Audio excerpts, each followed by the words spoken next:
et tous, bienvenue dans ce webinaire.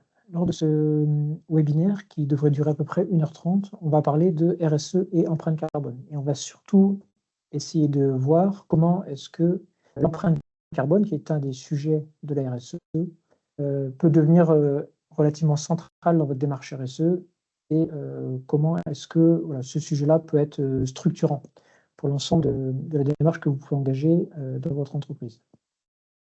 Je précise que ce webinaire est régional et donc vous êtes des entreprises de toute la région des Pays de la Loire à nous suivre. Et je vous remercie déjà pour nous avoir rejoints. Quelques éléments pour le bon déroulé de ce webinaire. La première chose, c'est que l'ensemble des micros sont coupés et l'ensemble du webinaire est enregistré. Il sera disponible sur la chaîne YouTube des Pays de la Loire. Donc, ça vous permettra de soit le revisionner, soit de partager autour de vous. Et puis n'hésitez pas en fait à réagir, à poser des questions dans le chat. On aura plusieurs moments en fait qui seront dédiés aux questions. Donc je suis ravi de vous accueillir pour ce webinaire. Je suis très heureux de le présenter. Nous aurons donc 2 interventions avec le témoignage de Charlotte Roulier de l'entreprise CEPAL et également le témoignage de Charlotte Coutan de l'entreprise Bout à Bout. On a 2 entreprises qui ont lancé des démarches RSE et empreinte carbone. Alors voilà le programme de ce webinaire. On va regarder comment est-ce que la RSE permet de concilier ambition environnementale et commerciale. On va voir qu'en fait, les deux ne sont pas en opposition. Au contraire, la démarche de RSE, elle peut permettre de mettre justement en alignement vos propres désirs environnementaux avec les objectifs de l'ensemble de vos parties prenantes. Et puis on va voir comment un projet de décarbonation peut s'inscrire dans cette démarche. Donc comme je disais, nous aurons les témoignages de Charlotte et Charlotte un peu plus tard dans ce webinaire. Et puis à la fin, je vous présenterai les différents accompagnements que propose la CCI.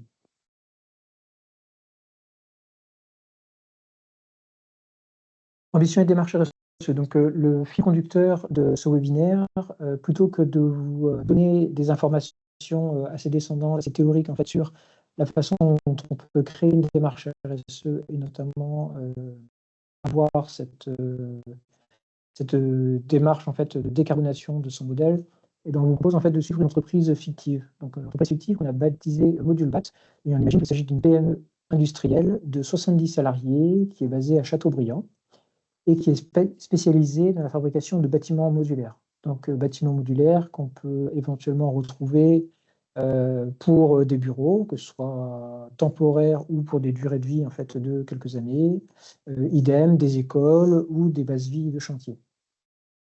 Notre entreprise Module BAT a 2 lignes de production, une ligne de production où il s'agit de structures acier et une ligne de production où il s'agit de structures bois, avec dans son organisation interne un bureau d'études, un atelier principal où elle fabrique et également un entrepôt où elle gère la logistique. Donc elle va par exemple entreposer du matériel avant de l'employer en fabrication et elle va éventuellement y déposer les modules qu'elle aura construits avant expédition vers ses clients. Et dans cet imaginaire autour de Module BAT, on imagine qu'il y a 3 camions qui sont opérés en fait par l'entreprise pour effectuer des livraisons. Donc notre histoire, elle démarre en février 2025, où on imagine que Module BAT perd un appel d'offres de 3 millions d'euros pour EDF, au motif que ses critères RSE sont insuffisants. En effet, il y a de plus en plus de critères environnementaux, de critères RSE qui sont mentionnés dans les appels d'offres. C'est relativement logique parce que la loi invite de plus en plus les entreprises à s'engager dans ces démarches-là. Donc justement, si on regarde rapidement le panorama des directives qui s'appliquent, 2007 et 2010, les lois Grenelle 1 et 2 qui commencent à obliger à faire du reporting extra-financier, c'est-à-dire pas seulement produire un bilan comptable, mais également produire en fait les éléments qui permettent de justifier de son impact sociétal. En 2010 se crée la norme ISO 26000. La norme ISO 26000 à la différence de certaines normes ISO, c'est une norme qui n'est pas certifiante. C'est-à-dire que c'est plutôt un guide pour pouvoir dérouler une démarche RSE. Et donc, elle est très centrale dans l'ensemble des démarches RSE qui sont engagées par les entreprises. L'autre intérêt de la norme ISO 26000, c'est que c'est une norme internationale, ce qui permet d'avoir les mêmes références en fait, d'un pays ou un autre, ou en tout cas de se comprendre d'un pays ou un autre. En 2015, l'ONU définit 17 objectifs de développement durable. Alors ces 17 objectifs sont vraiment des objectifs vraiment très génériques sur comment est-ce que le monde économique doit pouvoir influencer la bonne marche du monde. Et donc, sans citer les 17, dans ces objectifs, il y a par exemple éradiquer la pauvreté, donner un accès à une nourriture saine à l'ensemble de la population, avoir une bonne santé, l'accès à la culture. Il n'y a pas de discrimination homme-femme, qu'on préserve les ressources naturelles, qu'il s'agisse en fait de faune ou de flore, qu'on prête attention au changement climatique. On va beaucoup en parler pendant ce webinaire. Ou également qu'on puisse avancer dans un monde en paix. En 2017, se met en place le devoir de vigilance. Le devoir de vigilance, il concerne les entreprises de plus de 5000 salariés. Donc, on parle là des donneurs d'ordre. Il s'agit de demander aux donneurs d'ordre de veiller à ce que, sur l'ensemble de leur chaîne de sous-traitance, en fait, il faut qu'ils puissent veiller à ce que, ces entreprises, elles travaillent et elles font travailler leurs salariés selon des principes suffisamment éthiques. Est-ce qu'il n'y a pas de corruption, par exemple? Est-ce que, a priori, les salariés en fait sont rémunérés de manière correcte, etc. Pour l'instant, en 2017, on parle plutôt d'un engagement auprès des donneurs d'ordre. En 2019, la loi Pacte, elle va s'appliquer à l'ensemble des entreprises. Ce n'est pas encore très contraignant, mais elle demande quelque chose qui devient assez fondamental, c'est qu'elle demande à ce que toutes les entreprises considèrent les enjeux sociaux et environnementaux dans leur activité. Donc à ce stade, c'est uniquement une demande en fait que ces enjeux-là soient regardés et traités par l'entreprise, et il n'y a pas en fait d'obligation, par exemple, à être vigilant sur tel sujet ou à faire du reporting. Et d'ailleurs, ce qu'il faut savoir quand on parle de RSE, c'est que toutes les entreprises font déjà de la RSE sans le savoir. C'est-à-dire que dans toutes les entreprises, on trouve des sujets qui avancent, qui sont importants pour les dirigeants, les salariés, les parties prenantes, etc., et qui ne sont pas du tout au point neutre. Donc, par exemple, on peut imaginer que quand telle entreprise peut faire peut-être tel recrutement ou met en place une certaine politique salariale ou va redistribuer une partie de ses gains, ou qu'elle met en place en fait, ou qu'elle incite à du covoiturage ou tri déchets. Tout ça en fait, ce sont des démarches finalement qui s'inscrivent dans la RSE, si ce n'est que c'est pas forcément structuré. Ce sont des initiatives plutôt isolées. D'ailleurs, une des démarches, un des points de départ de la RSE, ça consiste justement à regarder l'ensemble de ce qui est fait, parce qu'il y a souvent beaucoup de choses qui sont faites. En 2022, il y a quelque chose qui est assez important puisque la directive CSRD, elle se déploie en fait à l'échelle européenne. Alors la CSRD, il s'agit de demander, on va dire, à l'ensemble des entreprises. Alors pour l'instant, ce sont les plus grandes entreprises qui sont concernées, et il est prévu que d'année en année, on demande de plus en plus d'entreprises. Donc on parle de grosses entreprises, on va demander aux entreprises de taille de plus en plus faible à devoir faire du reporting extra-financier. Donc, un peu comme les lois Grenelle 1 et 2, il ne s'agit pas seulement d'émettre un bilan comptable, mais aussi de faire du reporting sur l'ensemble de son impact sociétal. Là où la CSRD devient un sujet qui vous concerne peut-être en tant qu'entreprise, c'est que pour constituer ces données et pour faire son reporting, les donneurs d'ordre ont besoin de collecter des informations auprès de ses sous-traitants. Ce qui fait qu'on rencontre souvent des entreprises qui se retrouvent en fait en devoir de produire certains éléments parce que leurs donneurs d'ordre ont besoin de ces éléments pour consolider leur rapport. Et ce qu'on voit aussi, c'est que certains appels d'offres des donneurs d'ordre incluent de plus en plus d'exigences en fait, en termes d'impact sociétal et environnemental.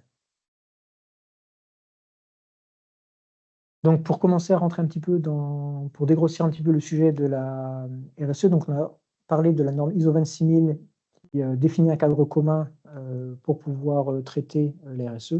L'ISO 26000, elle définit 7 piliers. En général, en fait, quand on déploie une structure RSE, on ramène ça à 5 piliers.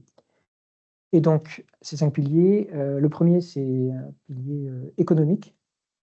Donc, par exemple, ce qu'on va trouver comme sujet, c'est une information transparente sur ces produits, ou peut-être de commencer à créer une offre qui soit éco-responsable, avoir en fait, à fournir un produit de qualité, avoir une relation en fait suffisamment proche avec ses clients. Ça peut être la loyauté des pratiques, par exemple. Je détaille pas tout parce qu'au total, il y en a énormément. Par exemple, sur le volet social, donc le deuxième pilier, le volet social, ce sont, par exemple, avoir des fondamentaux RH, avoir une politique RH qui soit bien structurée.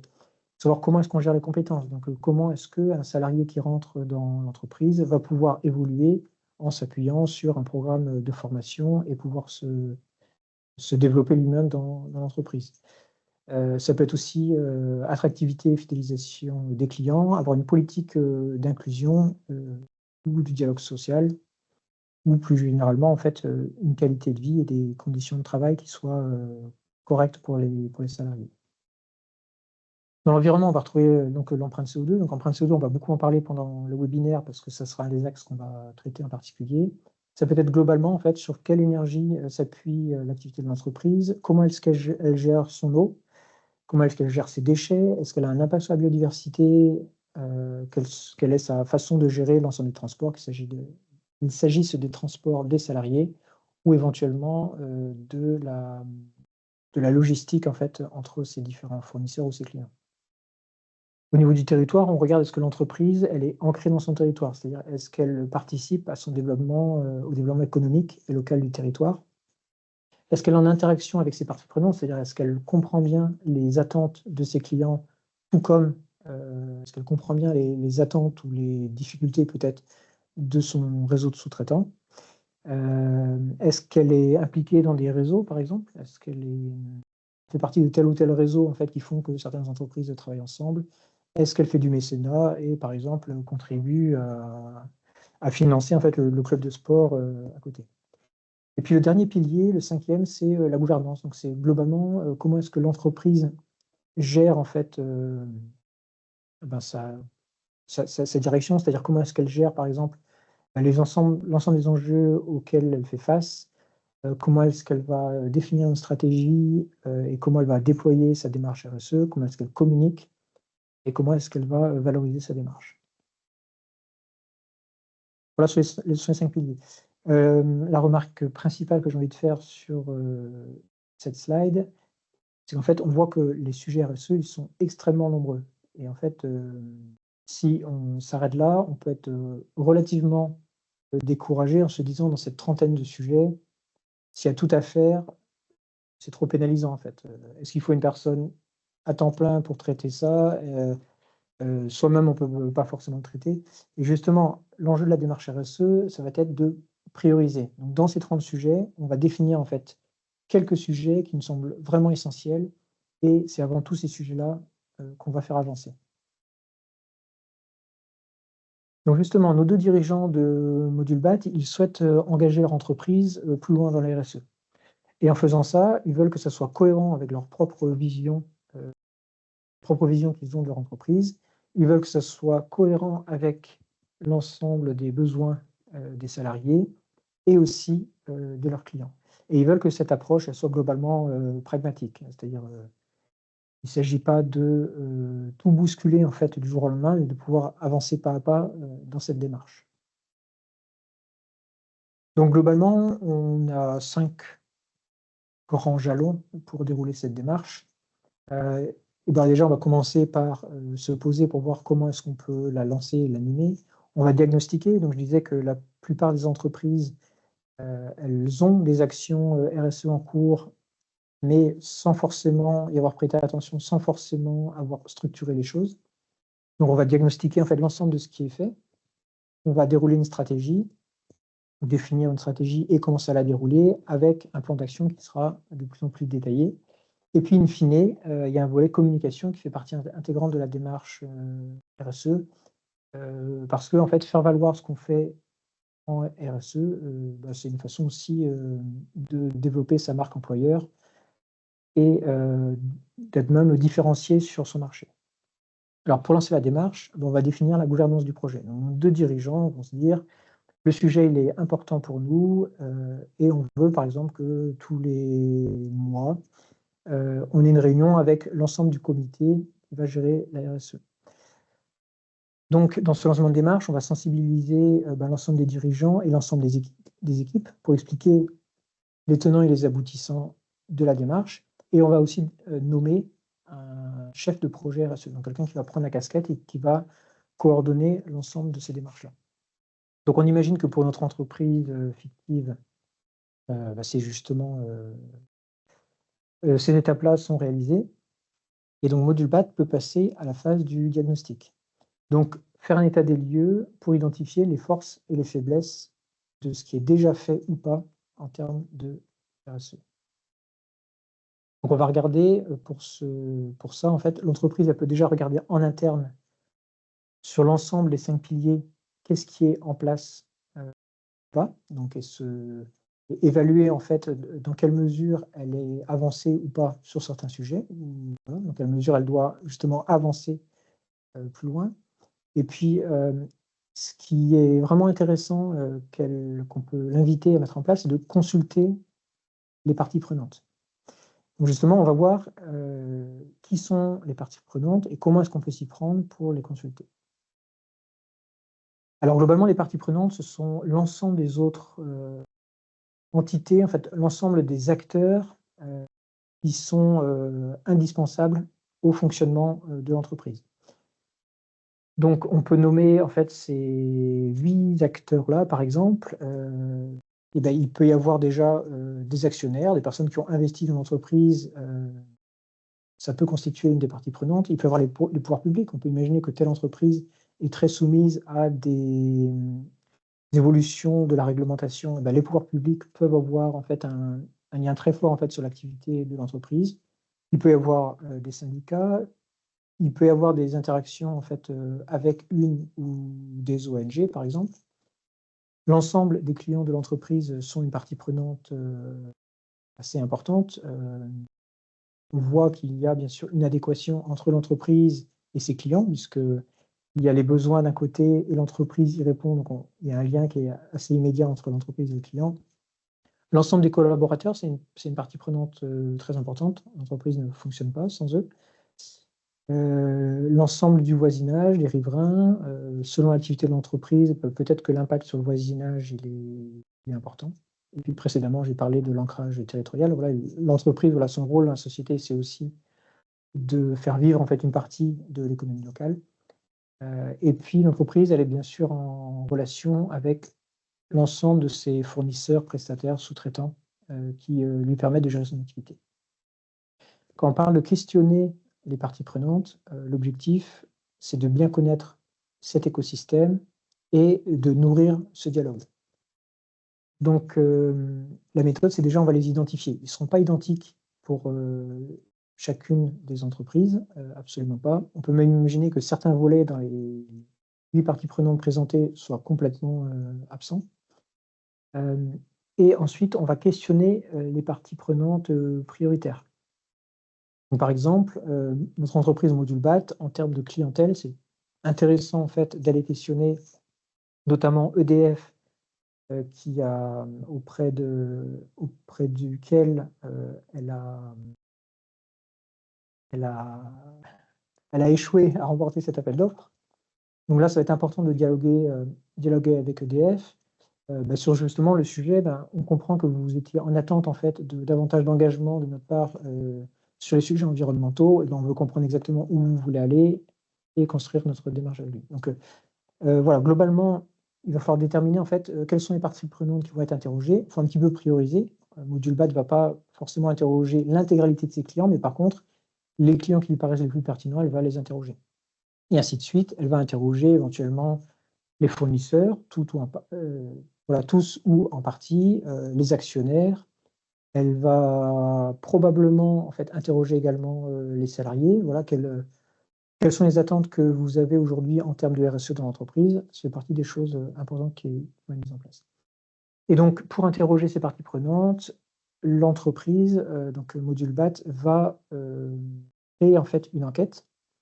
Et cette enquête va servir à va être relativement personnalisée. Enfin, ce qui est sûr, c'est qu'elle va être personnalisée pour le domaine d'activité de Module BAT et de l'ensemble des questions qu'elle se pose et de l'ensemble de l'information qu'elle veut recueillir. Et elle va questionner l'ensemble des parties prenantes. Et une fois qu'elle a le retour en fait sur cette enquête, au global, Module BAT, elle dispose d'une cartographie complète de ses parties prenantes. Elle a du coup géré cette enquête et quand elle a le retour d'information, elle a la compréhension complète des différents besoins de ces parties prenantes.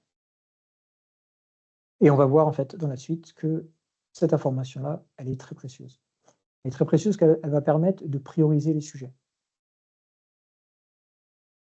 Donc voilà le retour d'enquête de Module BAT. Elle a interrogé ses salariés. Donc les salariés,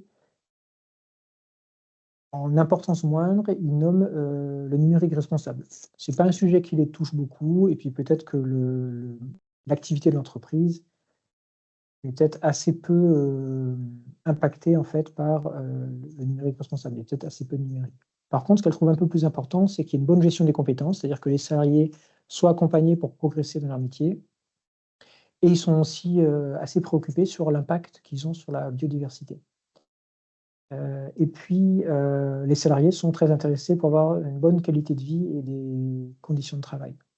Donc voilà l'ensemble des informations, de ce qui ressort en fait de l'enquête auprès des salariés. Le retour d'information des clients, c'est que ces clients en fait, ils ont beaucoup d'attentes en termes d'empreinte en carbone, empreinte en CO2. Ils ont aussi beaucoup d'attentes en termes d'éco-conception. Et donc on va voir, ou alors on peut imaginer que par exemple Module BAT, s'ils ont perdu cet appel d'offres en février 2025, c'est peut-être parce qu'ils n'avaient pas encore, c'était pas encore suffisamment engagés, ils n'avaient pas encore suffisamment de gages à fournir auprès d'EDF, qu'ils étaient un fournisseur bien disant, pas seulement sur la compétitivité de leur offre, mais aussi sur leur compétitivité en termes d'impact en CO2. Les clients, ils mentionnent également qu'ils sont intéressés en fait pour avoir une bonne qualité et qualité de relation client également. Et un peu moindre en fait, c'est l'aspect transport et logistique durable. Ça les impacte un peu moins. Les clients ont un peu moins cette dynamique de développement. Les fournisseurs ont également été interrogés. Et les fournisseurs sont également relativement préoccupés par le sujet de l'empreinte carbone. Dans une moindre mesure, le développement économique et local en fait, du territoire, les politiques d'inclusion, toujours relativement important, mais un peu moins important que l'empreinte carbone, et puis de manière moindre, les interactions en fait, sur les communautés et sur les réseaux d'entreprise. Donc voilà globalement, de manière schématique, bien sûr, il y aurait plus de finesse dans une enquête réelle ou dans des discussions avec les parties prenantes. Mais voilà globalement ce qui ressort. Ce que je n'ai pas précisé non plus, c'est que le mode d'enquête, il peut être très personnalisé. Je parlais d'enquête dématérialisée, rien n'oblige à faire une enquête dématérialisée. Vous pouvez très bien organiser des rendez-vous, et c'est d'autant plus riche avec l'ensemble des parties prenantes, profiter de réunions avec vos clients pour avoir un moment pleinement dédié en fait à leurs attentes. Voilà, le sujet de l'enquête ou du questionnaire un peu trop figé, c'est flexible. Voilà, ce mode-là, il est flexible et il faut au contraire choisir ce qui sera le plus riche. Donc, nos dirigeants de Module BAT, ils ont commencé à y voir un peu plus clair dans l'ensemble de la trentaine de sujets RSE et commencent à comprendre dans quelle mesure s'intéresser à certains sujets RSE, ça va leur permettre de nourrir la vision qu'ils ont de l'entreprise et même leur développement à moyen terme. Alors justement, la matrice de matérialité, donc ici il s'agit d'une matrice de simple matérialité, elle va permettre de poser sur 2 axes, quelle est l'importance des sujets pour les parties prenantes. Donc ça, on va les positionner sur l'axe vertical. Finalement, c'est le travail qu'on a fait juste avant. On a regardé en fait qu'est-ce qui était de moindre importance, qu'est-ce qui est de plus grande importance. Et sur l'axe horizontal, on va essayer de comprendre dans quelle mesure l'entreprise peut valoriser ça de manière commerciale. Dans quelle mesure, en fait, ça a une importance pour le développement économique de l'entreprise. Donc c'est là qu'on voit qu'on devrait, si tout se passe bien, réussir à concilier les deux. Donc par exemple, j'ai parlé des qualités de vie et de conditions de travail. On voit que c'était très important en fait pour les salariés. Il n'y a pas forcément de levier pour en fait tirer de ça un bénéfice sur la performance ou sur le développement économique de l'entreprise. Mais voilà, toujours est-il que c'est un sujet important qu'il va falloir traiter. Et puis, donc les sujets qui sont en vert sont ressortis de manière un peu moins importante, donc on va dire qu'ils sont moins prioritaires. Le sujet vraiment qui va être intéressant pour Module BAT, ça va être de regarder ce qui se passe ici dans ce carré en haut à droite. Ce carré en haut à droite, il nous dit donc, ces sujets-là, ils sont importants pour toutes les parties prenantes et ils ont un potentiel pour le développement de l'entreprise.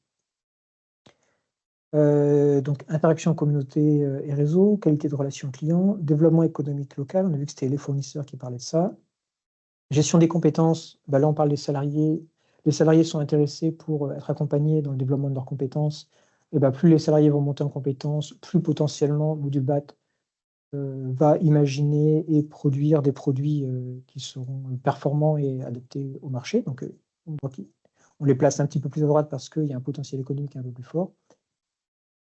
Et puis là, pour l'exemple, ce qu'on met le plus en avant, c'est l'idée de travailler son empreinte CO2, donc son empreinte carbone.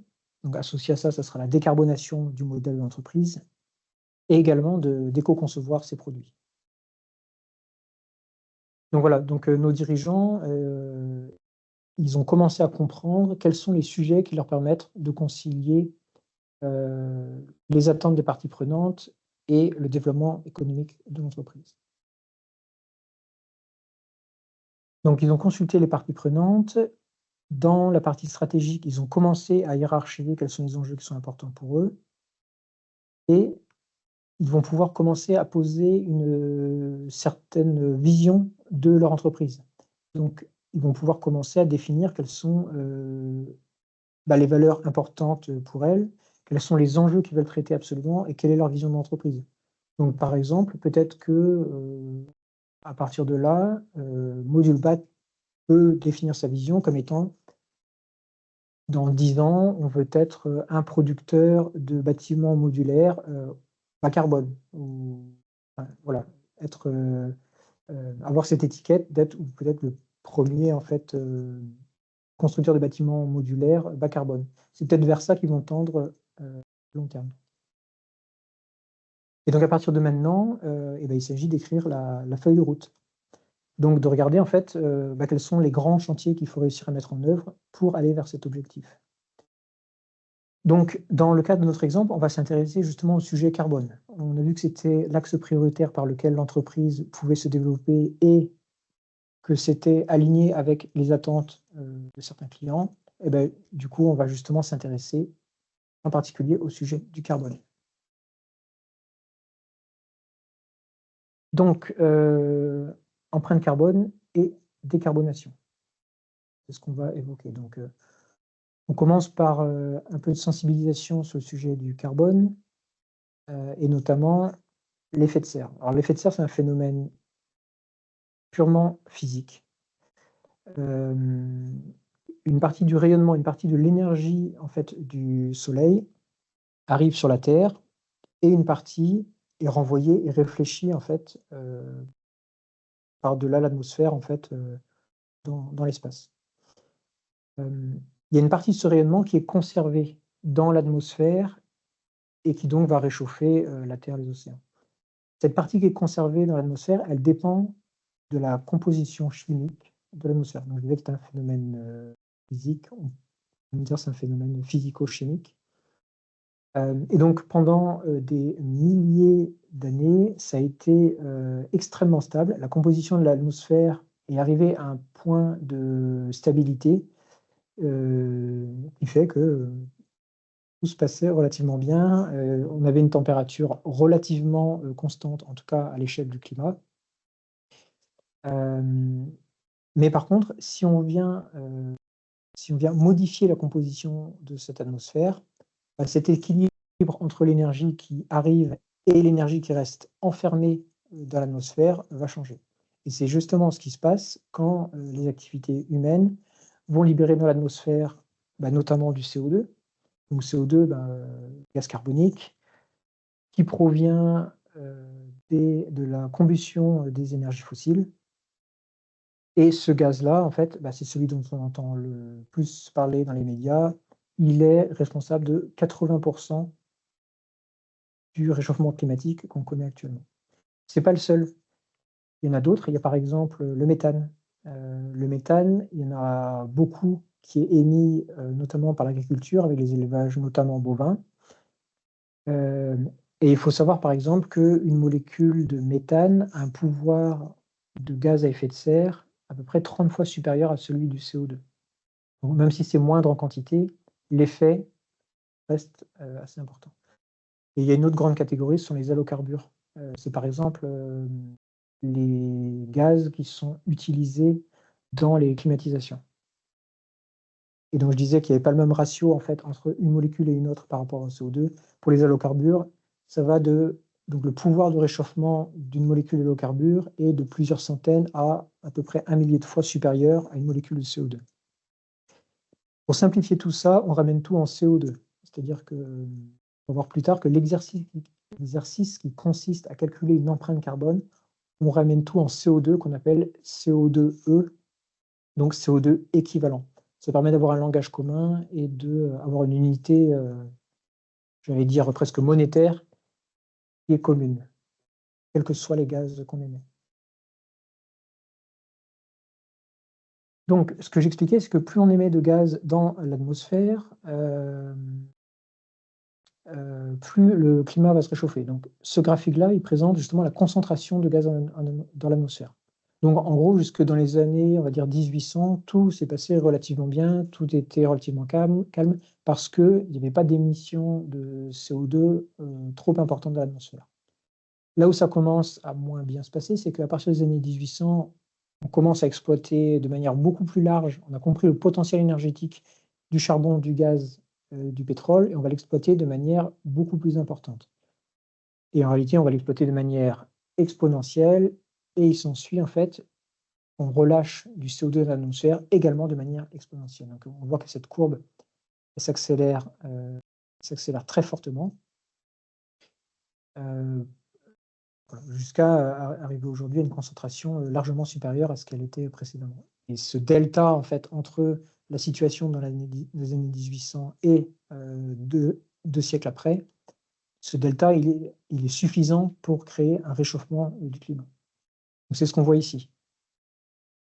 Alors l'échelle de temps n'est pas exactement la même, mais on voit qu'entre 1850 et 2020 aujourd'hui, on voit que la température qui apparaît ici en axe vertical a commencé à monter de manière relativement importante. Donc on se situe à peu près ici en 2025, et les courbes qui suivent là, ce sont les différents scénarios qui se proposent. Je ne sais pas si c'est une proposition, on va plutôt dire qui s'impose à nous.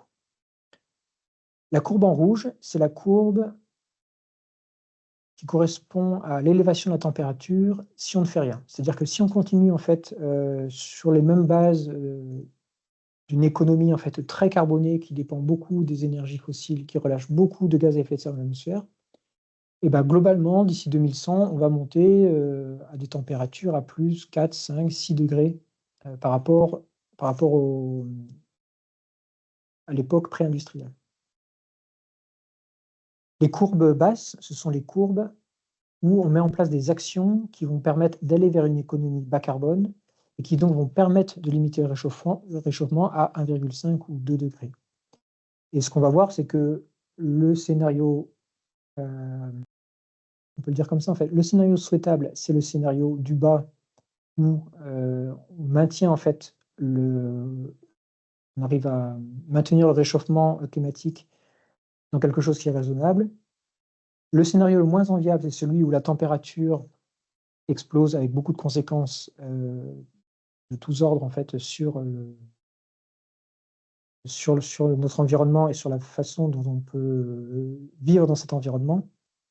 La réalité, elle se situe entre les deux. C'est-à-dire qu'on est parti sur un scénario où on va se situer quelque part entre les deux.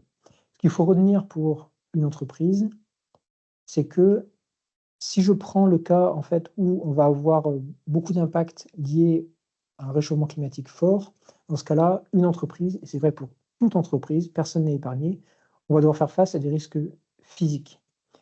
Donc je mets quelques exemples, mais qui sont assez restreints par rapport à l'ensemble des impacts qu'il peut y avoir. Ça peut être un travail qui est pénible.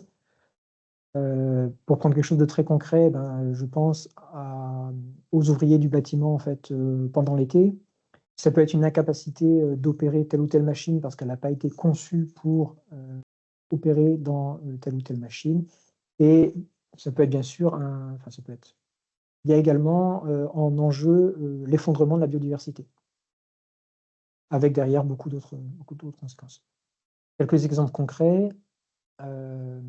Lors des canicules de 2003, EDF s'est fait surprendre et a dû mettre à l'arrêt ou à régime en fait, faible la production électrique de certaines centrales parce qu'ils étaient en incapacité d'opérer avec de telles températures et notamment de telles températures d'eau. Ils dépassaient en fait certains seuils pour lesquels la centrale avait été conçue. Ce qu'on voit aussi, c'est par exemple des crues soudaines, donc en 2024 en Ardèche, plus près de chez nous, Redon, ou Valencia en Espagne. Des crues où en quelques heures, en fait, une ville est complètement dévastée. Et ça peut être des productions agricoles aléatoires. Et là, je pense à nos amis viticulteurs.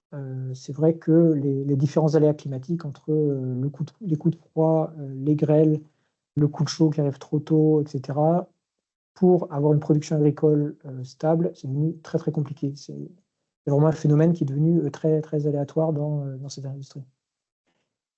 Et si jamais on reste si jamais on arrive à contraindre l'économie à aller vers du bas carbone, dans ce cas-là, il y a des risques de transition. C'est-à-dire que c'est l'ensemble des impacts financiers qui sont impliqués si on arrive à aller vers cette économie bas carbone.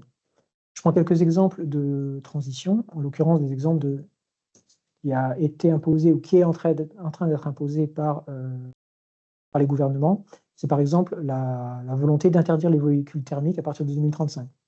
Si on se met à la place d'un constructeur automobile qui a toujours fait des véhicules thermiques, ça revient à dire qu'en une quinzaine d'années à peine, il faut vraiment qu'il revoie beaucoup son modèle. C'est-à-dire qu'il faut qu'il arrive à concevoir des véhicules qui soient compétitifs, il faut qu'il ait sécurisé des chaînes d'approvisionnement qui fonctionnent, il faut probablement qu'il fasse appel à d'autres sous-traitants qui ont d'autres compétences, il y a des compétences à revoir en termes de savoir-faire, etc. Et puis, il faut que ça arrive à maturité sur le marché et que ça reste compétitif sur le marché. La ZFE, donc les ZFE, zones à faible émission, où en fait, voilà, beaucoup de grandes métropoles françaises ont commencé à restreindre l'accès au centre-ville aux véhicules trop polluants. Donc si je prends l'exemple en fait d'un artisan qui travaillerait avec son fourgon, il est possible que dans quelques années, il n'ait plus accès comme il l'avait au centre-ville. Voilà, ça fait partie des risques liés à la transition. La taxe carbone qui a été imposée en fait sur les industries les plus polluantes. Donc là, on parle vraiment jusqu'à présent des très gros industriels. Il n'empêche que cette taxe carbone les a obligés à mobiliser en fait, des ressources financières, importantes, soit pour acheter du crédit carbone, soit pour investir en fait pour, moderniser leur, outil de production et décarboner leur outil de production. Et puis un exemple un peu plus, facile peut-être, l'interdiction de certains fluides, frigorigènes. Je disais qu'ils avaient un impact un impact en termes de en termes d'effet de serre important. Et bah, certains de ces fluides, sont interdits et remplacés par d'autres. Ce qu'il faut voir aussi, c'est qu'important, la dernière ligne, il y a aussi des opportunités qui émergent. C'est-à-dire que les entreprises qui vont anticiper cette économie bas carbone et qui vont avoir d'emblée un positionnement intéressant, et ben, eux, en fait, ils s'ouvrent des opportunités. Je pourrais reprendre l'exemple de la production automobile. Les industriels, qui se sont mis, sur ce secteur, en fait, il y a déjà depuis quelques années, sont aujourd'hui, très performants et ça se voit d'ailleurs dans le paysage, automobile, autour de nous, en fait, notamment des acteurs américains ou chinois. Alors, comment est-ce que notre entreprise Modulbat, elle peut, appréhender sa dépendance aux énergies fossiles? La question que se posent les dirigeants, c'est: est-ce que c'est toute la valeur, toute la chaîne de valeur qui est impactée? Alors, on peut déjà commencer par regarder en fait leur outil de production. Donc on dit qu'ils ont un entrepôt, une usine de fabrication avec un bureau d'études. Et ben déjà effectivement là, il y a du carbone parce que, bah, on sait qu'en fait, ils vont gérer de la logistique, ils vont faire des déplacements professionnels. Leur bâtiment lui-même, il a un impact carbone. Ils vont générer des déchets qui ont aussi un impact, carbone selon leur fin de vie et cetera. Donc en fait, leur outil de travail, il a effectivement, un impact carbone. Cette partie centrale en fait qui concerne vraiment l'outil de production de l'entreprise, c'est ce qu'on appelle le scope 1 et 2.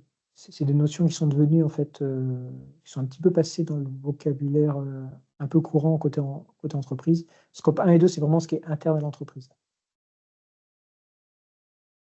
Donc on parle de chaîne de valeur, donc en amont de cette chaîne de valeur, bah, il y a tout ce que l'entreprise achète. Donc on a dit qu'ils ont une ligne de production, où ils font en fait, de la structure acier, donc ils vont acheter, beaucoup d'acier, de plastique, ils vont également acheter du mobilier et cetera. Mais voilà, ils ont tout ce qu'ils achètent en amont pour pouvoir produire a aussi un impact, carbone. Et puis il y a aussi enfin, je disais qu'ils avaient une deuxième ligne de production qui était, le bois. Mine de rien, cette filière-là, davantage axée avec de la structure bois, elle a aussi son impact carbone. Donc en amont, il y a un impact carbone. En direct dans l'entreprise, il y a également un impact carbone et puis en termes d'usage, c'est-à-dire que, quel est le marché sur lequel, vont, leurs équipements? Quel est, l'impact environnemental quand on utilise en fait leurs bâtiments sur 2, 3, 5, 20 ans peut-être? Quel est l'impact? Bah, ça aussi, ça fait partie de leur empreinte carbone. Imaginons que Modulbat produit des bureaux, par exemple, qui sont raccordés sur, un réseau électrique, français. L'impact en carbone, c'est-à-dire qu'il est modéré parce qu'en France, on a une énergie qui est plutôt décarbonée. Par contre, quand Modulbat vend une base vie, on va dire en Allemagne ou en Pologne, en tout cas dans un pays dont l'électricité est très carbonée, et ben finalement, son impact, s comment dire? L'utilisation en fait des bâtiments produits par l'entreprise est finalement plus impactante, sur le climat. Et puis troisième exemple, imaginons que Modulbat vend une base vie, complètement autonome, branchée sur groupe électrogène et ben là également, il y a des émissions directes en fait de gaz à effet de serre liées à l'utilisation de leurs bâtiments. Et ce qu'il faut regarder, par exemple, là où c'est intéressant d'aller regarder en fait, côté aval en fait des émissions, c'est que si l'entreprise, pour X raison, son marché exclusif, c'est l'Allemagne et la Pologne, plus les bases vie en fait branchées sur groupe électrogène, bah là on peut se rendre compte qu'il y a une certaine fragilité. Je disais précédemment que certaines entreprises ont dû payer en fait ou investir en tout cas pour décarboner leur modèle, donc contraints par la loi. On peut imaginer que si Modulbad n'a pas anticipé et vit complètement de ces marchés-là, et ben, peut-être qu'elle est à risque parce que peut-être qu'elle pourrait justement être déscopée par leurs clients habituels, parce que potentiellement leurs clients se retrouveraient en fait à devoir payer du crédit en fait sur leur activité, sur l'utilisation de ces produits. Donc important de regarder, voilà, ce qu'il faut retenir, c'est que la chaîne amont et aval, elle est très importante. Dans beaucoup de cas, elle va représenter plus de 80 de la dépendance aux énergies fossiles. Donc du coup, on s'engage avec Modulbat dans le calcul en fait de leur empreinte carbone. La première chose à faire, c'est de poser la cartographie des flux, c'est-à-dire l'ensemble des flux qui sont nécessaires à la vie de l'entreprise. Et en fait, on va le faire parce que sur l'ensemble de ces flux, il y a toujours un impact carbone. Donc prenons le cas relativement simple de notre entreprise. L'entreprise, elle va acheter du matériel. On a dit que c'était émetteur en fait de gaz à effet de serre. Elle va avoir besoin de transport émetteur de gaz à effet de serre. Elle va faire appel à de la sous-traitance pour, je ne sais pas, peut-être des travaux de peinture, de mesure, d'assemblage, etc. C'est émetteur de gaz à effet de serre. Ces salariés ont besoin de se déplacer, tout comme les différentes personnes de l'entreprise ont besoin de se déplacer entre les clients, les fournisseurs, etc. C'est émetteur de gaz à effet de serre. Les déchets, selon leur fin de vie, sont également émetteurs. L'entreprise consomme de l'énergie également. Les immobilisations de l'entreprise sont également émettrices de gaz à effet de serre. Selon la taille de votre bâtiment, par exemple, et selon comment il est opéré, vous émettez plus ou moins de gaz à effet de serre. Et puis, donc j'en ai parlé, les émissions émises par mes clients quand ils utilisent mes produits. Jusqu'à la fin de vie des produits, puisque même si les bâtiments modulaires de Modulbat ont une bonne durée de vie, et imaginons qu'elles soient entre 10 et 20 ans, au bout de 20 ans, qu'est-ce qui se passe? Est-ce que ce matériel-là est-ce qu'il est reconditionné? Est-ce qu'il est mis en déchetterie, etc.? Ça a un impact en produit. Ça a un impact en gaz à effet de serre. Donc, une fois qu'on a défini cette cartographie des flux, on voit que pour chacun de ces flux, on a donc, on va dire une typologie en fait d'intrants. Et ce qu'on va faire, c'est qu'on va devoir quantifier chacun de ces intrants. Donc, par exemple, on va chercher à quantifier combien d'acier Modulbat a acheté sur une année, combien de verre, combien de bois, etc. On va quantifier les déplacements, on va quantifier les déchets produits, on va quantifier l'énergie consommée, etc. Et en fait, ces données vont nous permettre de faire une grande addition. Donc, les données d'activité, c'est l'ensemble de la quantification de tous ces flux. Donc, pour une entreprise standard, eh ben, il va y en avoir, on va dire, entre 20 et 50 ou 60. Et ensuite, on va appliquer un facteur d'émission. Le facteur d'émission, ce n'est pas nous qui l'inventons, c'est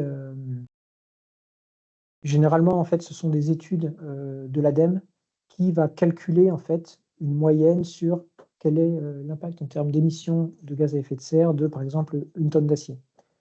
Et donc, ça va nous permettre de faire une addition où on va dire tant de tonnes d'acier achetées sur l'année de référence par tel facteur d'émission, on a globalement un impact de CO2 lié à cette activité.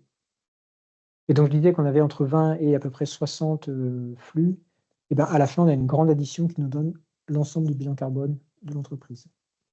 Et donc, l'ensemble de ce bilan carbone, ce n'est pas juste le chiffre final qu'on regarde, on va surtout regarder à la fois comment est-ce qu'il est réparti sur mon modèle économique, et on va surtout s'intéresser à comment est-ce qu'on peut agir. Donc, par exemple, j'imagine que Modulbat, en fait, la majorité en fait, de son empreinte carbone, c'est les achats matières.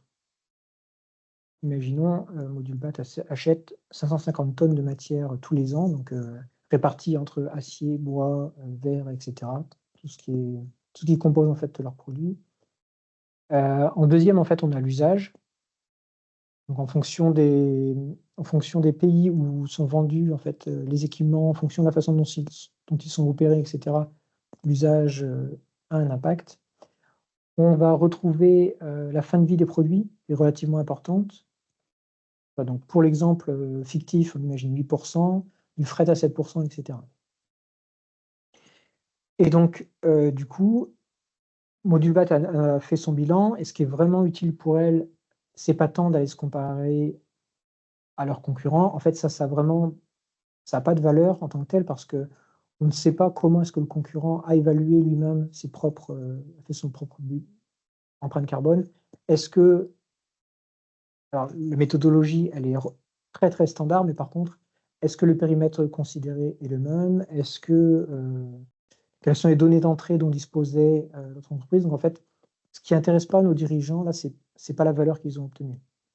Ce qui va les intéresser, c'est de regarder quels sont les principaux axes sur lesquels ils peuvent travailler. Et en l'occurrence, pour eux, il va s'agir de travailler sur les principaux que j'ai cités: achat matière, usage, fin de vie et fret, par exemple. Ce qui ne veut pas dire qu'il ne faut rien faire sur l'autre. Les autres postes d'émission sont aussi importants. Et il faut aussi faire quelque chose. Ça va notamment être très utile pour embarquer, par exemple, l'ensemble du personnel pour que ce soit une démarche en fait complètement collective. Donc quels sont les leviers d'action sur ce sujet du carbone?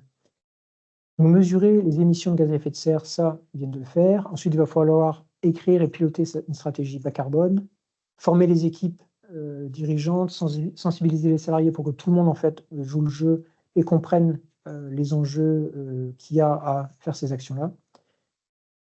En interne, on voit que sur le périmètre vraiment interne de l'entreprise, on va chercher à baisser les consommations énergétiques, aller vers de la sobriété, aller vers de l'efficacité énergétique, à substituer quand c'est possible de l'énergie fossile par du renouvelable,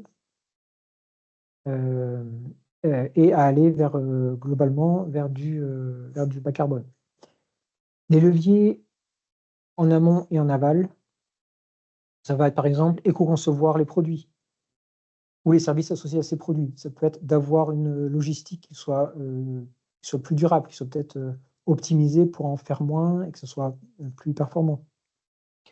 Ça peut être avoir des chaînes d'approvisionnement qui soient un peu plus durables. On voyait qu'en fait les fournisseurs de modules BAT, ils étaient intéressés par le sujet de l'empreinte carbone, et peut-être qu'il y a des choses en fait à faire conjointement. C'est-à-dire que peut-être que ça peut rajouter un critère de sélection quand on cherche à choisir un fournisseur. Ça peut être inciter à la mobilité douce des salariés, à faire du numérique responsable et, autre point très important, à regarder quel est son marché cible. Donc je disais que potentiellement Module BAT avait une partie de son marché en France, une partie à l'étranger dans des pays où l'énergie est plus carbonée, et peut-être une partie où ce sont des bases vie complètement autonomes. Il y a une réflexion à mener là-dessus. Donc en France, on a vu qu'il fallait aller plus loin sur le côté décarbonation, parce que certains donneurs d'ordre en fait demandent des comptes et visiblement accordent en fait leurs appels d'offres. Je ne dis pas que ça fait tout, mais en fait, en tout cas, donne une certaine valeur à l'engagement de la société en fait sur ces sujets-là. Par contre, est-ce qu'il faut investir sur le marché en fait où l'énergie est encore très carbonée? Peut-être que c'est pas le bon choix à faire. Et pour ce qui est des bases vie autonomes, est-ce qu'il ne faut pas réfléchir à quelque chose où les bases vie, elles seraient non pas dépendantes d'un groupe électrogène, mais peut-être recouvertes, autonomes avec du panneau solaire, etc.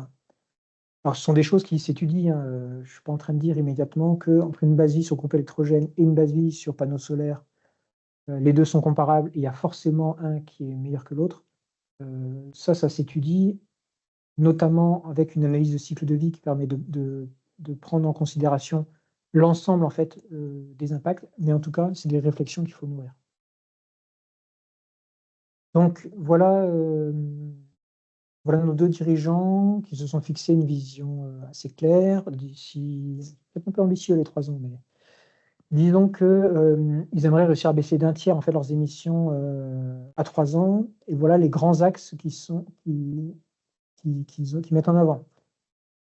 Ils veulent développer en fait les modules, avec structure bois plutôt que les modules, à structure acier. Ils veulent que dans ces modules-là, il y ait une, isolation biosourcée, ils veulent qu'ils soient autonomes en énergie. Ils estiment qu'ils peuvent éviter d'émettre 150 tonnes de CO2. Du côté des achats, heu, ils vont plutôt, essayer de réduire en fait les quantités, d'acier pour aller vers d'autres produits. Ils vont essayer de s'approvisionner également en local. Ils estiment, économiser, 100 tonnes de CO2 sur ce poste-là.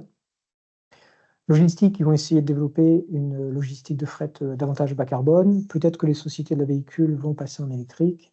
Pareil, ça fait partie des choses qui s'étudient, hein, dis pas qu'un est forcément plus, immédiatement plus vertueux que l'autre, mais en tout cas, ça s'étudie. Ils ont prévu de faire évoluer également leur, propre outil de travail, éventuellement en installant des panneaux solaires, passer sur du LED, isoler, de manière plus efficace, leur atelier.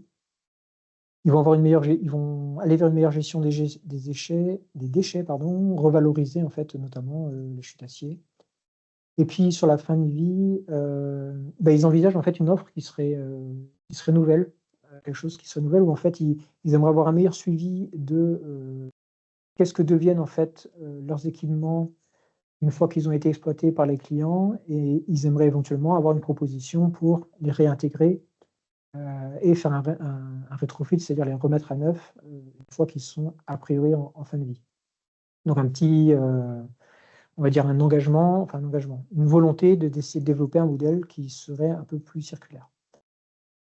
Là où c'est intéressant, c'est qu'en fait, on voit que cette démarche sur, l'axe carbone, parce que finalement, pour l'instant, on a regardé ce que Module BAT faisait sur l'axe carbone, en fait, il va avoir des co-bénéfices et c'est là qu'il va irriguer, si on veut, d'autres enjeux RSE. Donc empreinte carbone, bien sûr, mais on a parlé éco-conception, ça veut dire que les salariés qui étaient intéressés par, avoir, pouvoir, aller vers, un développement de compétences et on voit que former des salariés à l'éco-conception, c'est une façon de jouer cette carte-là et de les amener en fait à monter en compétence sur ces sujets-là.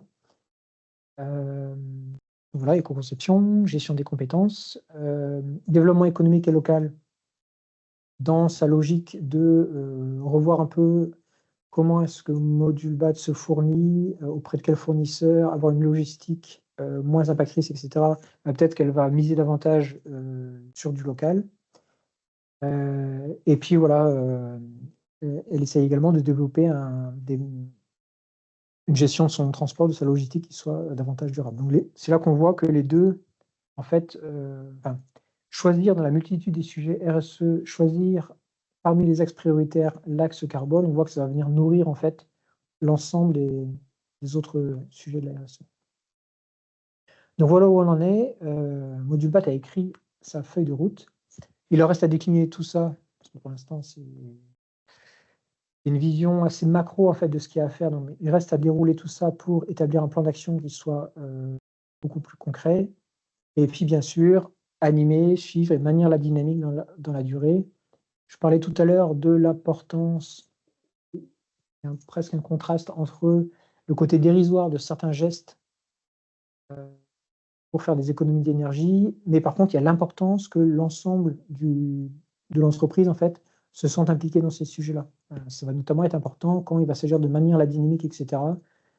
Si tout le monde est déjà sensibilisé, a bien compris la vision, pourquoi est-ce que l'entreprise doit aller dans telle direction, ce sera un peu plus facile de réussir à maintenir la dynamique.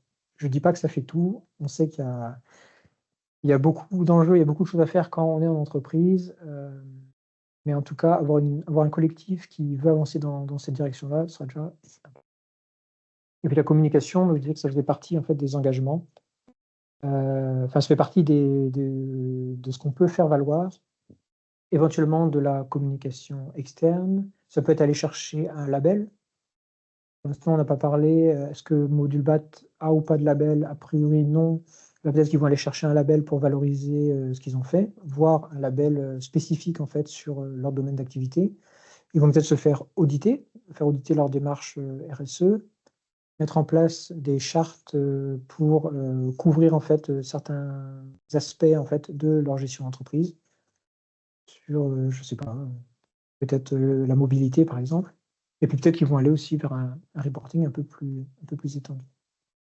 Donc voilà, au bout de cette démarche, Modulbat est finalement engagée, on peut dire qu'elle est engagée avec une démarche qui est structurée. Les salariés, ils ont été entendus dans leurs attentes et vu que les dirigeants essayent d'y répondre, bah, ils sont motivés en fait pour rester dans l'entreprise, et cetera.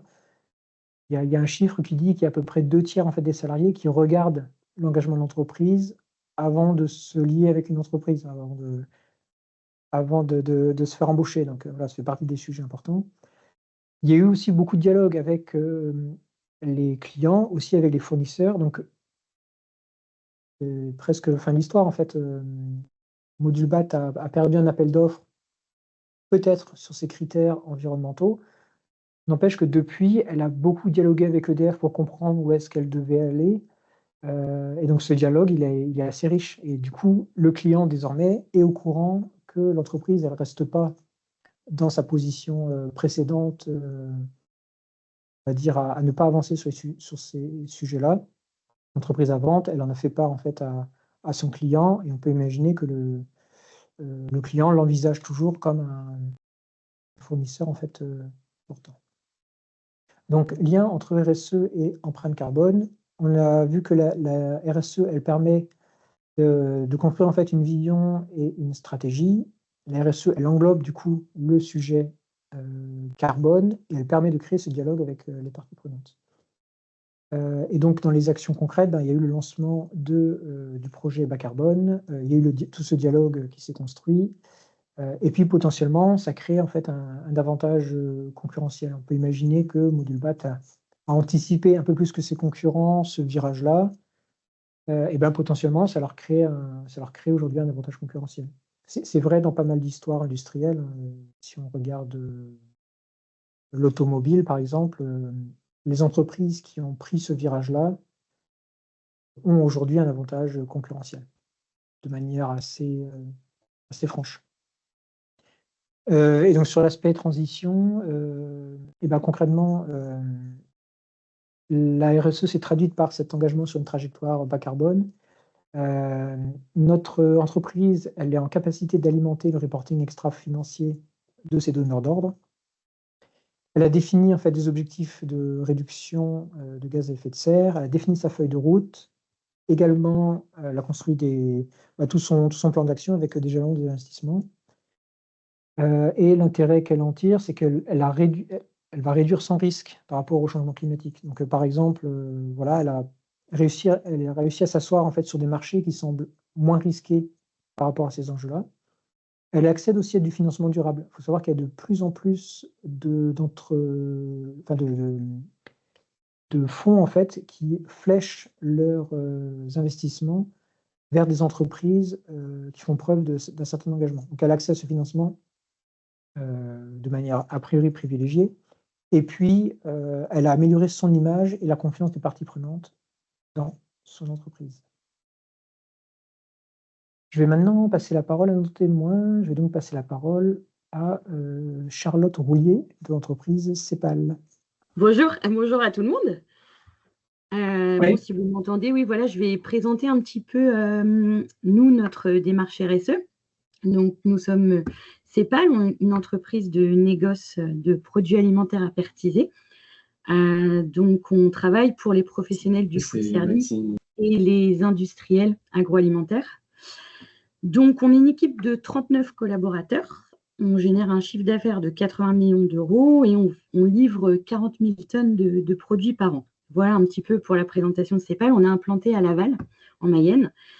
Donc nous, en fait, on a réalisé un bilan carbone en 2021 qui, pour nous, a été la base de cette démarche, ce qui nous a permis de mettre le point notamment sur 2 thématiques qui sont pour nous les transports et les achats. parce qu'on importe des produits du monde entier et on livre nos clients. Nous, notre cœur de métier, on n'est pas fabricant, mais on gère le stockage des produits, la livraison chez nos clients. Et donc, nous, la première étape, voilà, ça a été de mesurer en fait nos impacts. Donc, on a travaillé avec la BPI pour réaliser ce bilan carbone.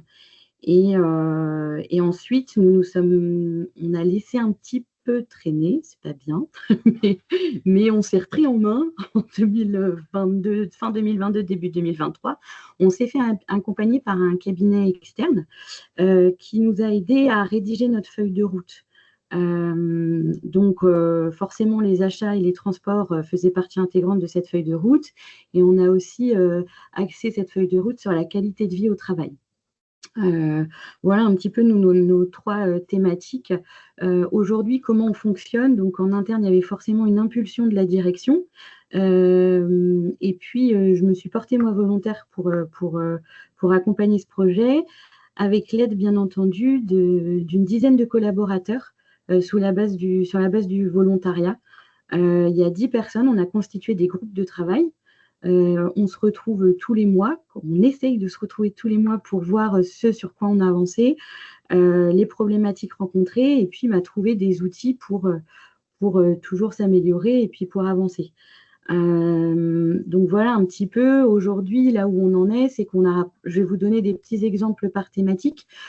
Pour les transports, là on travaille sur l'optimisation des livraisons entre nos fournisseurs et chez nous, ou des livraisons entre nos fournisseurs et nos clients. On a également réalisé un test de rail route pour un fournisseur de tomates, qui est notre cœur de métier, dans le nord de l'Italie. Donc, on a testé moitié train, moitié camion. Là, on essaye d'optimiser et de continuer ce type d'action qui engendre aussi forcément un coût qui n'est pas forcément le même. Donc après, il faut pouvoir l'amener auprès de nos clients. Voilà. Ensuite, on a travaillé par rapport aux achats responsables. On a appelé ce thème achat responsable. Donc, on a rédigé une charte qui va prochainement être diffusée auprès de nos partenaires, notamment de nos fournisseurs, sur nos engagements et ce qu'on attend aussi de leur part. Et en parallèle, avant cette charte, on a envoyé un questionnaire à tous nos fournisseurs pour savoir d'où ils en étaient en termes de RSE, en termes d'environnement, enfin voilà, tout ce qu'englobait la RSE. Et on était très contents parce qu'en fait, vu que nous, on n'est pas fabricants, voilà, c'est très important pour nous de travailler main dans la main sur ces sujets avec nos fournisseurs. Et la plupart, en fonction des pays, ils ne sont pas forcément avancés. L'état d'avancement sur ce sujet n'est pas le même, mais on réussit quand même à les mobiliser. Et puis, en parallèle, il y a aussi nos clients qui sont très demandeurs aussi de transparence. Et puis, voilà, on a aujourd'hui, voilà, pour ne pas louper d'appel d'offres, la RSE, comme pour Module BAT, la RSE est très importante. Et nous, on s'est mis en marche il y a 3-4 ans. Et je pense qu'on l'a fait aussi au bon moment. Donc voilà un petit peu pour CEPAL. Et puis la qualité de vie au travail. Je reviens juste, excusez-moi, sur les achats responsables. On est en train de travailler sur l'analyse de cycle de vie de nos produits. On est en train de travailler en interne et avec une aide externe sur, par exemple, de la semence de la graine du plant de tomate à la fin de vie de la boîte de conserve qui va arriver chez nos clients. Donc ça, c'est pareil, c'est un travail de longue haleine, mais qui va beaucoup nous aider, nous aussi, à avancer. Et puis en parallèle, la qualité de vie au travail. Donc là, récemment, on a mis en place un baromètre social. On n'est que 39, mais tout compte quand même, qu'on soit 5 ou 1500. Et donc là, voilà, il y a eu un reporting à la direction, puis ça permet de soulever des questions que ce soit sur l'ambiance au travail, sur le besoin en formation, sur la relation avec les différents responsables. Enfin voilà. Du coup, ça donne des clés aussi aux managers pour orienter ou réorienter leur manière de faire. Voilà. Et puis, voilà un petit peu, on fait aussi, voilà, c'est de la côté, mais en qualité de vie au travail, des événements internes, voilà, on fait plein de choses et on a mis en place aussi la semaine de 4 jours et demi pour les personnes qui le souhaitaient. c'est pas 4 jours, c'est 4 jours et demi pour l'instant. Donc voilà, c'est des petites actions qu'on met en place chez CEPAL. Et voilà, donc le plus difficile, si je peux me permettre un petit retour d'expérience, c'est de réussir à avoir des CAPIs. Alors ça, c'est vraiment, nous, aujourd'hui, c'est, voilà, on a mis ça en place, comment on mesure nos actions, et c'est ce sur quoi on travaille là, sur cette rentrée, en fait. On voudrait, ce qu'avant de pouvoir communiquer, on communique peu encore sur nos actions RSE, mais parce qu'on veut avoir vraiment un avant-après, et on veut vraiment avoir des résultats tangibles et concrets, quoi, pour pouvoir communiquer. Il est hors de question qu'on communique sur n'importe quoi, et voilà, j'aimerais, moi, en tant que chef de projet, avoir des chiffres concrets, et puis des axes d'amélioration, forcément. Donc voilà un petit peu l'expérience CEPAL. J'ai été rapide, j'espère que j'ai été claire. Voilà. Et peut-être, toi, à titre personnel, en fait, je sais pas, ça donne du sens peut-être à ce que tu fais, ou comment tu le vis, en fait? Complètement. Complètement, parce qu'en plus, on est un métier où forcément on fait venir des produits, des produits alimentaires de l'étranger. Donc pour moi, ça porte tout son sens. Malheureusement, aujourd'hui, on ne peut pas fournir tout le monde en tomates françaises. Enfin voilà, et du coup, pour moi, ça apporte vraiment du sens, parce que j'ai personnellement cette petite sensibilité au local, etc. Et, ouais, du coup, ça nous porte. Et puis voilà, les ressources alimentaires, on sait bien qu'on dépend aujourd'hui des conditions climatiques et puis de plein d'autres conditions, mais pour moi, c'est hyper important. Ah, Très bien. Merci, Charlotte. de rien. Du coup, je vais passer la parole à Charlotte Coutan. Est-ce que, normalement, ton micro est Ouais, actionnable? Ah, parfait. et ma caméra, je pense que par contre, elle est un peu capricieuse ce matin. Ok. Donc, je suis désolée, elle ne s'activera pas. Elle veut pas. Il faudrait que ah ou non, il faudrait que je redémarre tout mon ordi. Bonjour à tous, et puis donc je suis, Charlotte Coutan, je suis directrice, financière chez Bout à Bout. Donc, Bout à Bout, notre métier, c'est de remettre au goût du jour la consigne des contenants en verre. Tout d'abord dans le Grand Ouest, et puis après, petit à petit à l'échelle nationale. Et donc notre cœur de métier, c'est la collecte, le tri des bouteilles en verre et leur lavage pour les remettre sur le marché. Donc la particularité de l'approche qu'on a eue sur la partie RSE, c'est que nous, c'est un peu l'impact, il est induit dans notre activité. On est ce qu'on appelle une entreprise à impact, et du coup, qui rend un peu parfois difficile l'évaluation RSE, parce que en fait, c'est notre quotidien. Donc, si on s'est rapproché de la CCI et qu'on a eu besoin un peu d'organiser les choses autour de la RSE, la première raison, c'est qu'en fait, on est suivi par des fonds à impact, et du coup, on a des obligations de reporting trimestrielles et annuelles sur des KPIs RSE, donc social, environnemental, même sur tout ce qui est corporate, gouvernance. C'est assez large et c'est assez riche en données qui sont demandées. Donc en fait, l'idée, c'était de se dire, faisons-nous accompagner pour pouvoir structurer toute cette réflexion, et plutôt que d'être dans un reporting très spot et très ponctuel, en faire quelque chose qui soit partagé avec le reste des équipes, et une réflexion qui soit plus globale.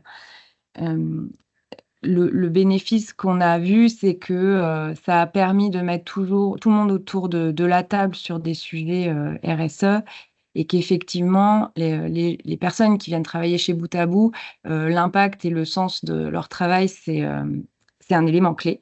Et du coup, ça permet de recentrer ça et les valeurs de l'entreprise aussi au centre de nos réflexions et de notre organisation. Parce que d'un point de vue management et RH, il est clé pour les personnes que ces valeurs soient au centre de la vie de l'entreprise. Et c'est pour ça qu'ils sont chez nous. Donc, c'est vraiment un levier aussi de management pour nous.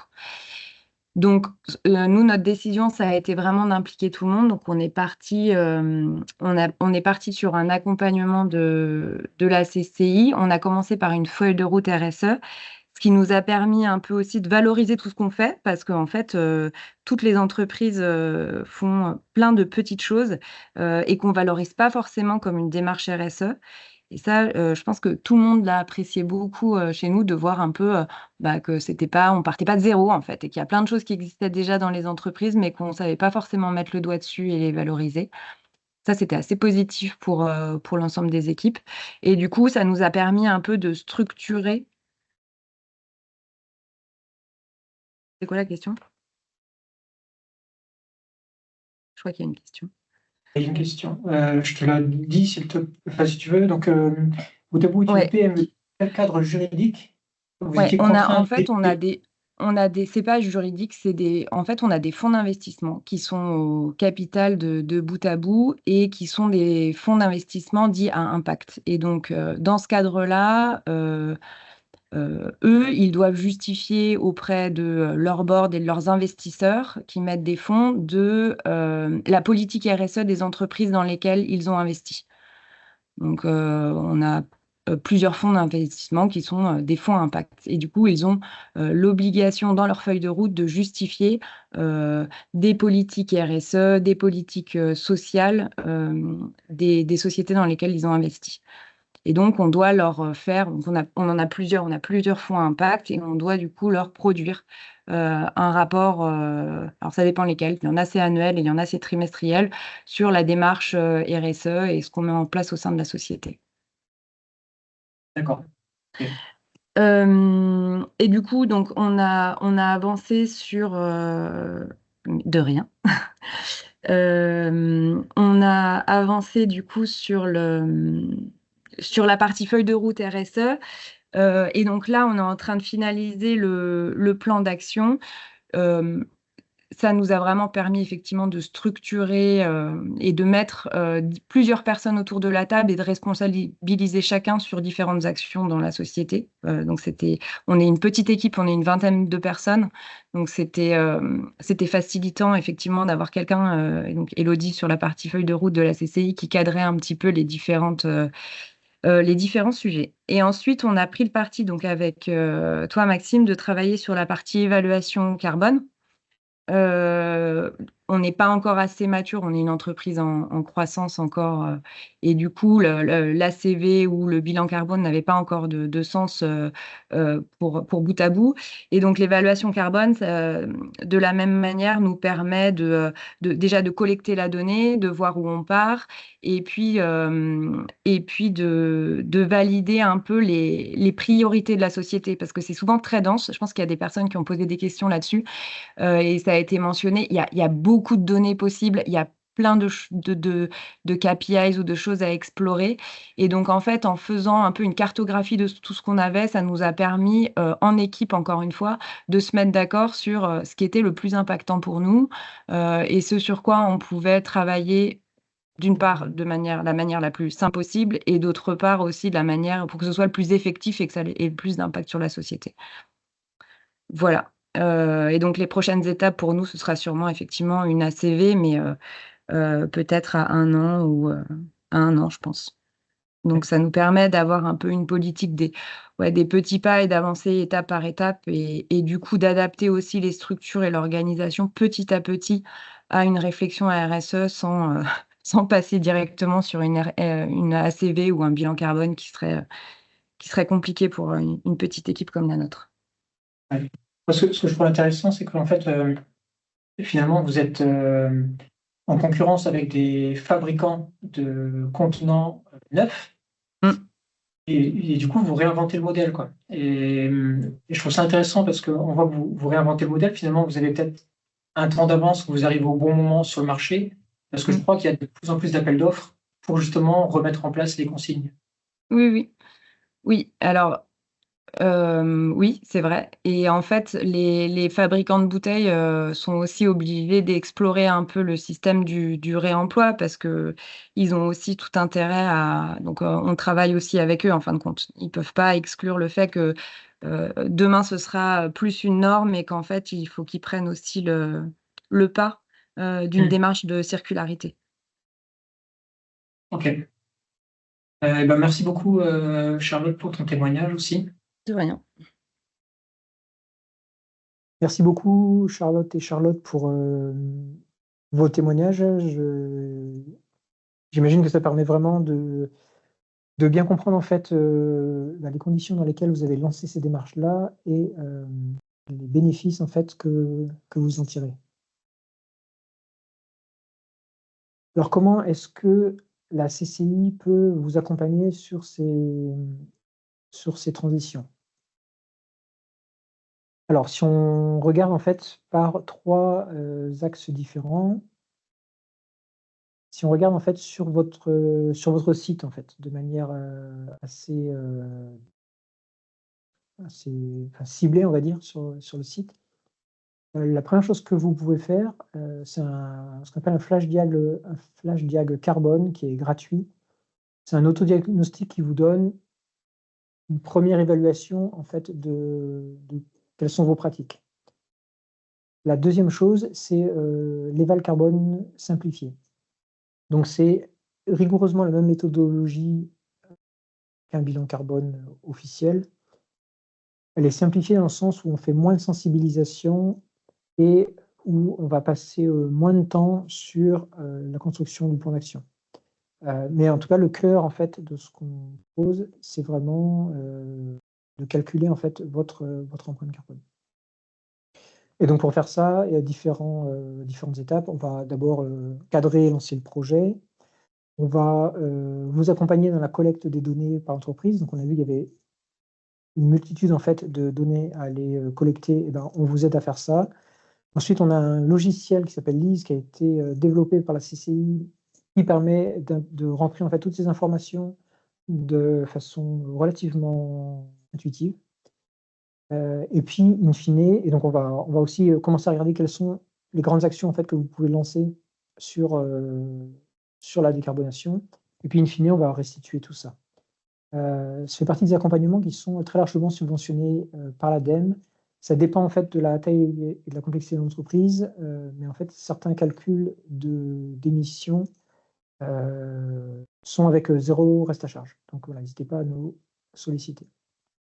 Deuxième volet, qu'on va plutôt appeler volet stratégique, finalement, c'est comment est-ce qu'on peut regarder quelle est sa vision d'entreprise à travers l'ensemble des sujets de la RSE. Donc nous, ce qu'on propose, en fait, c'est un pack RSE qui se déroule en 4 temps. Le premier temps, c'est de faire un diagnostic. Donc, pour rappel, voilà, il y a toute entreprise, en fait, vous avez déjà des démarches RSE, peut-être sans le savoir. On fait un diagnostic pour regarder quelles sont vos zones plutôt fortes, plutôt faibles. Ensuite, on va prioriser ces sujets-là. Donc, on va commencer à construire quelle est votre feuille de route, ce vers quoi vous voulez aller. Troisième temps, c'est qu'on va vous accompagner sur un sujet en particulier. Et enfin, on va laisser passer on va laisser passer quelques mois et on refait en fait un temps avec vous pour voir dans quelle mesure est-ce que vous arrivez à avancer sur ces sujets. Est-ce que vous avez besoin en fait de peut-être vous conforter sur tel ou tel sujet ou peut-être lancer un nouveau programme sur un autre aspect. Du côté des produits, alors plusieurs choses qu'on propose. Ce qu'on propose, c'est globalement de l'éco-conception des produits. Donc la première chose que vous pouvez faire en ligne et de manière autonome, c'est de faire en fait un flash diag éco-conception. Donc c'est donc une première évaluation de vos pratiques. Deuxième chose, c'est une demi-journée qui est gratuite où un conseiller en fait vient sur site pour faire un premier diagnostic en fait de l'ensemble de ce que vous faites, le contexte de votre entreprise, etc. Comprendre aussi autour d'un nouveau produit. Alors, je précise qu'il peut s'agir d'un produit physique, mais éventuellement aussi d'un service. de regarder comment est-ce qu'on peut réimaginer ce produit ou service avec un œil d'éco-conception. Et donc, de regarder est-ce qu'on peut limiter son impact. Et la démarche, elle est vraiment intellectuellement intéressante parce qu'on se rend compte qu'en fait, notre imaginaire travaille beaucoup et parfois on imagine qu'on réduit l'impact sur un aspect, mais en réalité, si on le fait grandir trop d'un autre, eh ben, il y a un déséquilibre, on n'est pas forcément de la bonne ligne. Donc, c'est intéressant d'être accompagné sur ces sujets-là. Et si vous voulez vraiment être accompagné sur ces sujets-là, le meilleur accompagnement qu'on puisse vous proposer, c'est de vous engager dans un programme Éco-Produire. Ça dure 15 mois, vous bénéficiez d'un accompagnement avec un expert qui fait partie d'un cabinet spécialisé en éco-conception, et pendant 15 mois, vous allez suivre la démarche de A à Z. Et quand je dis que vous allez suivre, c'est que vous allez apprendre en même temps. Donc vous allez dérouler en fait l'ensemble de la méthodologie, apprendre cette méthodologie, et in fine, vous aurez donc un produit sur lequel vous aurez travaillé l'éco-conception, et vous aurez aussi la capacité après de dérouler la méthode sur d'autres produits. Si vous voulez en savoir plus sur l'éco-conception, le 22 septembre, on a un webinaire dédié à l'éco-conception. Donc je vous laisse scanner sur QR code pour accéder directement au webinaire en fait, auquel il faut s'inscrire. Et l'autre webinaire dont je peux vous parler, c'est celui du 14 octobre qui parle d'adaptation au changement climatique. Donc quand vous allez sur le site de votre CCI, si vous allez dans les actualités et dans l'agenda, au 15 octobre, vous trouverez en fait notre webinaire dédié à l'adaptation au changement climatique. Voilà, je vous remercie beaucoup pour votre participation à ce webinaire. Je remercie particulièrement Charlotte qui sont gentiment venus nous partager leurs témoignages sur ces démarches-là. N'hésitez pas en fait à contacter vos conseillers répartis sur les différents territoires des Pays de la Loire pour prendre conseil ou pour vous engager sur un des sujets dont je vous ai parlé. Voilà. Je vous remercie beaucoup et je vous souhaite une très bonne journée. Merci, au revoir.